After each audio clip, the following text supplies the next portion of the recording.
আজকের গল্প বুদ্ধিমান নাকি বোকা। মধুপুর গ্রামে রফিক কাকা খুব গভীর মানুষ হিসাবে পরিচিত, কিন্তু সমস্যা হলো তিনি নিজেকে গ্রামের সবচেয়ে বেশি বুদ্ধিমান ভাবেন। একদিন হাটে গিয়ে একটা ছাগল কিনলেন। ফেরার পথে ভাবলেন, আমি এত বুদ্ধিমান, কেউ যদি ছাগল চুরি করতে আসে আগে থেকেই ব্যবস্থা নিতে হবে।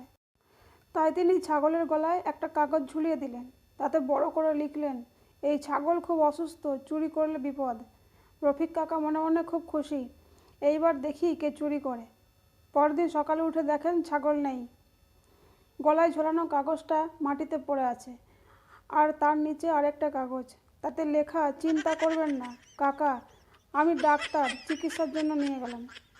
গ্রামের লোকজন হেসে লুটোপুটি, আর রফিক কাকা মাথা চুলকে বললেন, চোরটা আমার চেয়েও বুদ্ধিমান। গল্পটা যদি ভালো লাগে অবশ্যই একটা লাইক করবেন। এরকম মজার মজার গল্প শুনতে হলে আমার চ্যানেলটা সাবস্ক্রাইব করে পাশে থাকবেন। ধন্যবাদ বন্ধুরা।